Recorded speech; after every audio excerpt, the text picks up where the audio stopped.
xam nga dama nekkoon candidat à l'élection municipale de Mbacké en 2014 ma constaté woon benn situation bu jafe ci dëkk bi et à tout point de vue sur compétence yi nga xamante nii yépp maire yoon ak état bi da ko jox ngir mu mën a doxal dëkk bi saytu ko à travers ses délibérations yooyu yépp daanaka ba tey dara soppeeku ci dëkk bi bëri na cantine tey boo demee sax ci mairie bi li ko wër lépp ay cantine la yoo xamante ni seeni borom dañ leen di sax imposer daanaka ngir ñu jënd ko ci force nga duggati ci dispensaire bi nga xam ni santé aussi dafa war maire di ko saytu ci gox bi dara amu fa boo bëggoon duggoon ci mairie bi tey bëgg a peese sa bopp sax machine bi peese nit daanaka amu fa ci district sanitaire bi nga dugg ci environnement dugg ci aménagement du territoire gis ngeen Mbacké ni mu mel avec la gestion des ordures gis ngeen mbalit mi gis ngeen koñ yëpp daanaka koñ yu bees yi ay parkingu camion la et cetera gis ngeen tey ak ndox mi d'ailleurs gis ngeen mbënd mi ni mu malaat ci koñ yëpp kenn amul fu mu jaar kon bilan bu sommaire boobu bu ñu ko defee constaté woon ko en 2014 topp ci ñu am maire ñu ne nañ leen ko def confiance xëy na dina indi dara ba léegi dara amul ñu jëmaat ci ay élections yu nga xamante ni nii dañu war a renouveler les instances locales ñun on s'inquiète loolu moo tax ñu ñëwaat ngir feddali suñu kóllëre ak waa Mbacké ak confiance bi ñu amoon ci ñoom di indi suñu candidature ngir nekkaat maire ngir xëccoowaat mairie bi parce que dañu soxla dëkk bi ngir defar ko ñu ngi ak les solutions yàgg nañ ci topp di ci wax te tooguñu rek di seetaan dañu gëstu sur l'ensemble des compétences yi nga xamante ni mën nañ ko indi te loolu bu ñu demee ba nga xamante ni dugg nañ ci biir campagne bi dinañ ci gën a waxtaan. alors candidature bi xam ngeen ni man maa ngi Pastef kon ci biir Pastef lay doon pas plus que hier d'ailleurs def nañ la candidature à la candidature am nañu fii ci niveau Mbacké ñaari candidats yu nga xamante ni déclaré wu nañ man ak keneen loolu itam démocratie la ku bëgg mën nga laaj léegi nag dañuy xaar les investitures parce que le COPIL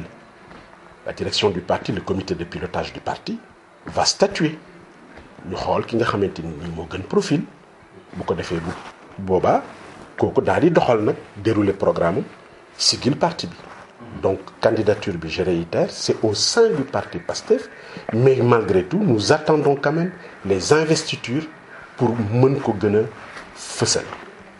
bu fekkee da nga am un engagement politique constater que ni depuis le point A ba tey au point Z maanaam mandat yi jeex te maire yi sax dañ leen yokkal seen mandat gis nga daanaka tegalaat nañ leen ci ñaari at dëkk bi dara doxul ñu constaté ko su boobaa day légitime ñu indi compétence man je sais que peut-être maire sax bëgg na mais bëgg ak mën dafa wuute yenn saa yi nga bëgg tu réussis des choses mais am na yoo xamante ni tu les réussis pas et j'ai l'impression que loolu moo dal monsieur le maire actuel le maire sortant moo tax ñu bëgg ko wàllu léegi mu may ñu nag ñun ñu indi ay paradigme yu bees gis-gis yu bees jëfin yu bees ak relationnel aussi bu bees ngir mën a apporter des solutions loolu moo waral candidature situation actuelle lu dëkk bi dafa wane leneen lu bees dafa wane ni Macky Sall tële na ñi mu àndal tële nañu mais wane na aussi ni est-ce que Macky Sall nit ñi mu àndal ak fi mu leen teg mate nañu ko parce que boo xoolee situation mbënd mi actuellement Touba mi ngi ci biir ndox xéewal la mais nag am na loo xamante ni daf ci war état ngir que bu ndox mi mënul évacuer wu ñu trouver solution barki Demba Ndiaye la fi directeur général ONAS ñëw comme solution ñu ngi fi indi ñaari pompe ba pare naan askan wi dinañ fexe ba ndox mi génn ci seen kër yi ñëw ci mbedd mi bu ñëwee ci mbedd yi askan yi dañuy génn di doxi seen soxla te loolu c'est la preuve manifeste que Macky Sall moom ci boppam amatul solution il a échoué. Ana le ministre en charge de ce secteur Serigne Mbaye Thiam ñemewul dem ci banlieue bi ñemewul wàcc ci gox-goxaan yi gisuñu ko Touba gi rawatina ak Mbacké parce que amuñu solution et nous ça nous inquiète parce que dañuy poser wu la question de savoir est-ce que aujourd'hui le président Macky Sall moom ci boppam il tient le pays est-ce qu'il a des solutions est-ce qu'il en contrôle est-ce qu'il contrôle le pays et puis au-delà de ça waxoon na fi ni def na ci 750 milliards sur un plan décennal boobu ba léegi fan la alal ji dugg amul audit amul évaluation amul dara et tous les ans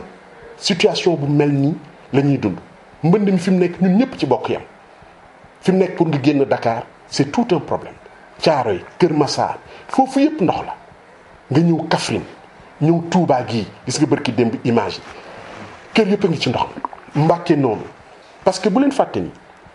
plan d'évacuation bi nga xamante ni dafa jóge Mbacké dafa jóge Touba jëm si Mbacké dont les travaux sont en cours d'ailleurs pareegul ndox ma jaar na fa ba mi ngi rogalaat fi mu nekk ginnaaw jàkkay Tijaan foofu yëpp ndox la te benn solution amuñu ko te conseil municipal u Mbacké on se pose même la question de savoir est-ce que programme boobu bi muy am joxe na ci xalaatam pour défendre les intérêts de Mbacké ñun xamuñu si dara donc c'est autant de difficultés ci actualité nationale bi yi nga xamante ni mbënd mi rek dafa doy sax ñu di ko tënk ñun foog nañ yaakaar nañu et gëm nañ président Macky Sall amatul solution